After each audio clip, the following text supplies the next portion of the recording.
about this?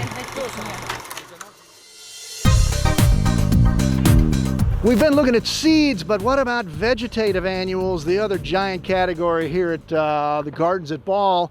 And my vegetative annual expert every year is Jason Schwadell. How are you, my young friend? I'm good, Chris. We were all masked up, so we can stay inside that 6-foot barrier thing. Yeah. But what have you got here at, well, you're representing Ball FloraPlant and Selecta 1. 2 logos on the shirt. Yep.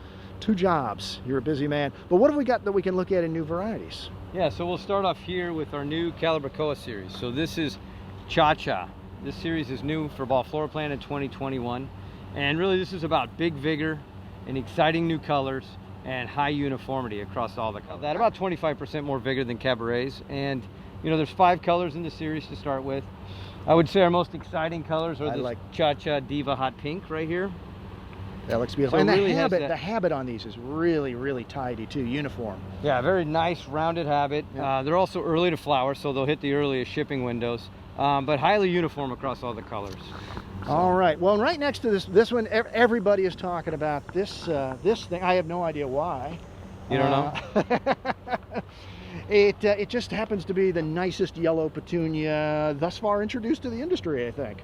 Yeah, no, we think it's the top yellow petunia in the vegetative market. I would say it's the bee's knees. It is the bee's knees. We gave it that name for a reason. Right? I get it now. All right, tell me about bee's knees, other than the amazing yellow color. Yeah, so bee's knees is it's a spreading vegetative petunia in the what we would call medium to high vigor class. So it's really good in hanging baskets and containers, as you can see here.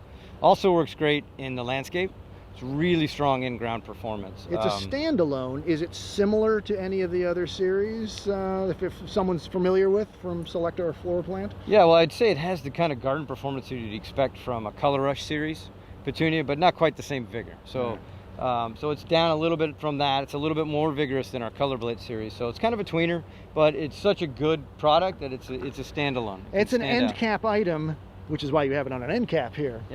Yeah, don't forget to mix it in combos. As you can see here, works really good in mixes because of that nice spreading and mounding. And the yellow picks up so many other yellows from so many other varieties out there. Chartreuse, the Coleus, everything else. So that's very nice.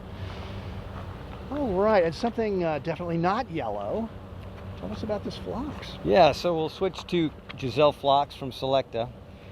This series has been on the market for several years, but we needed some new colors. We needed to add the red that you can see here. We didn't have a red. That was a really important. I'd look at it, but I'd go blind. Addition. Yeah, it is so vivid. It's a great color, and so adding the red, the new purple, those were important colors for us to add. And really, you can just see that nice mounded shape. This product loves the heat and humidity. We've been what temperatures out here in the gardens mid to late July? Yeah, it's been 90s with high humidity. I don't know if we've gotten to 100 yet, but it's been hot. And these look fine. They look fabulous. Yeah, they're definitely holding up well. You can see they mix well together. This is our Trixie. You piqued my interest. So you can see that uniformity and that habit and that shape. All right. And I think you had some petunias you wanted to show us as well. Yeah. Let's go find those. Yeah, let's look at our new petunias. Chris, these are the petunias that I was talking about. So for Selecta, we've got our new Sky petunias. We've added several colors to the... Skies are the ones with the stars in them, right? That's correct. Yep, cool. That's correct. Okay. Well, that's easy to remember. We've got what would look like the stars in the sky, right? So, you know, your traditional petunia star pattern is different than these. But Night Sky here has been one of the top sellers for us. It's actually our top seller and has been for years. That's the one that started it all. Yep, that was the first one. So adding new colors was really important for us. And this year we've added our new Electric Purple Sky in the Headliner series. You can see it's that electric purple, hot purple color with those spots. And then we've also added Headliner Crystal Sky. Again, that mounding, spreading habit that you know with Headliners, but with a new color. So like a lavender vein type of a petunia with the spots in there. And then for the first time, we've added a Sky petunia to a different series. So this is Main Stage Glacier Sky. And you can see how big those flowers are. You've got this peakety purple flower.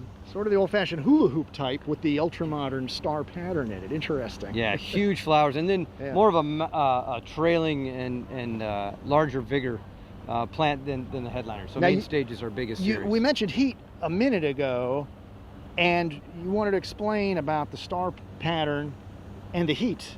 and what we're seeing out here, right? Yeah, so as the night temperatures go up, we get fewer of the spots. And as it cools down, those spots will come back. So when we sell these in spring, you see them at retail, or if, you know, had we been at Cast this year, you would have seen tons and tons of spots, that kind of traditional sky look that you're used to. Right, so that's just a function of temperature, which is why you want to grow these with cooler nights if you want a maximum star pattern in the flower, Yep, right? that's correct. Yep, the cool nights definitely bring out that star pattern. All right, let's go take a look at one more variety. All right, let's go.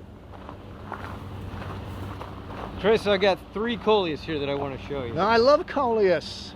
Yeah, so we've added a new one to what we call our premium sun Coleus lineup, which really is a high utility collection of Coleus that can work in sun and shade. This one is called Dragonheart. It's our new one. So we would consider it to fit into kind of our medium vigor section of our premium sun Coleus. So we're really excited about that one. And then we have 2 new flamethrowers. So the first one here is Sriracha. You know, that's hot, right? We got a nice hot color with that As if that flamethrower wasn't hot enough. Exactly. Now We want to keep it hot.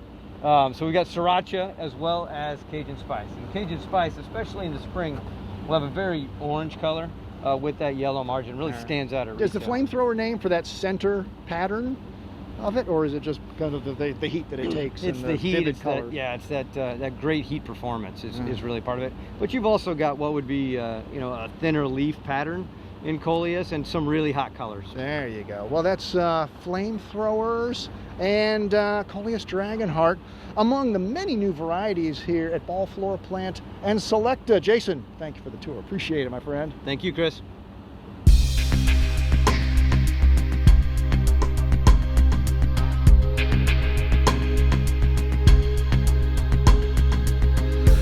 Well, next stop on our tour of Customer Day here at the Gardens at Ball is Ball Ingenuity. And Ball Ingenuity is third-party breeding. Really interesting breeding.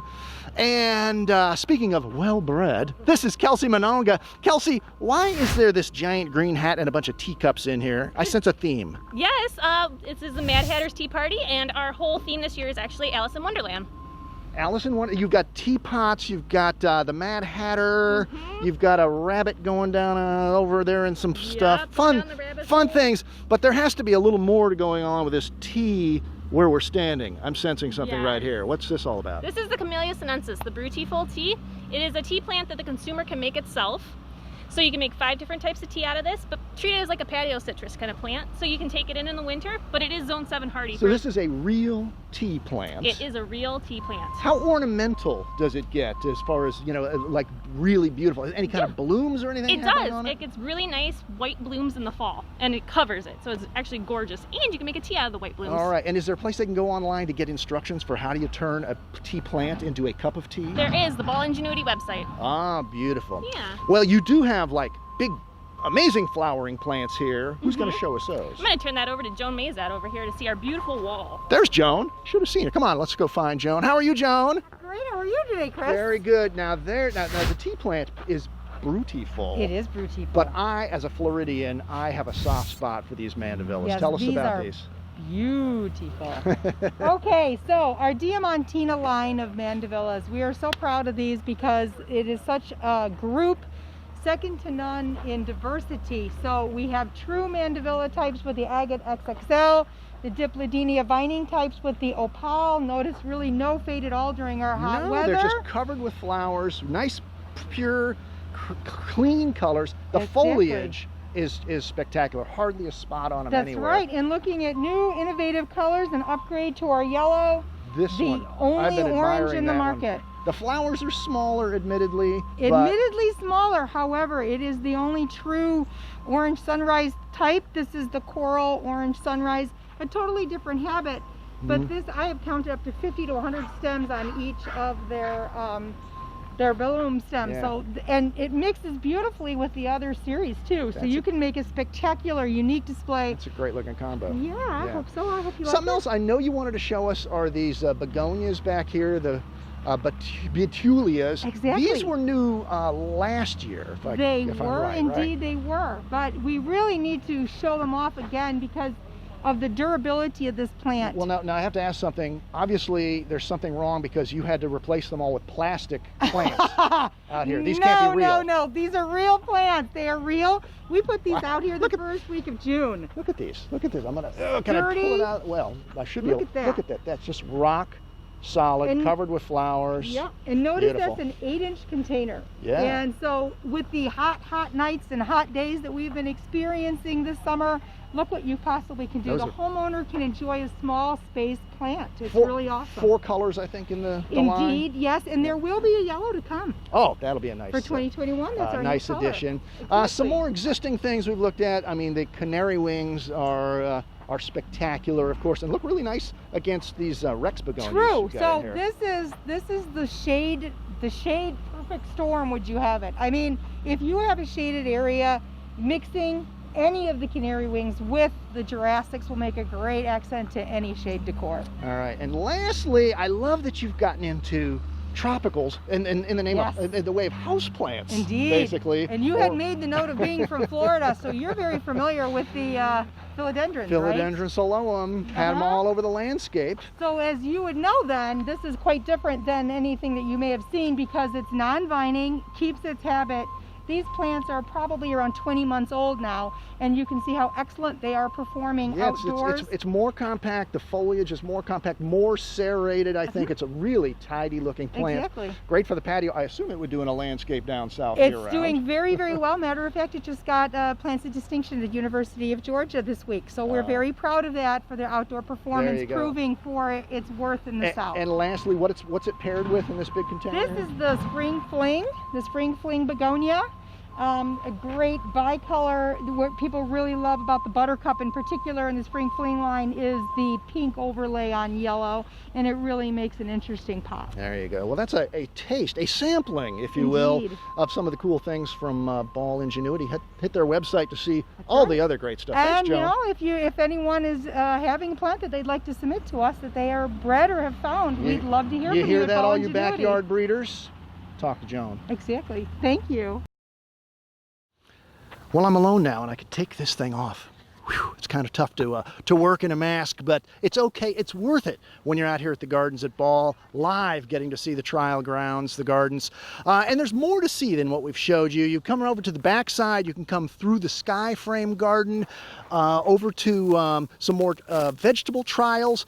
Way down there is a sun container area as well. There's a beautiful shade perennial garden, an area called the Windings that goes up to the highest point in the garden. Lots of different spots. And there's a map that you pick up as you come in that'll take you all the way around the grounds. It's a beautiful couple of hours out. So if you have the chance to come to Ball, do so and check out the gardens. And certainly for 2021 and beyond, we want 1,000 people out here in the big tent eating lunch and hanging together. Until then, I'm Chris Beatties for Growertalks magazine saying so long, everybody.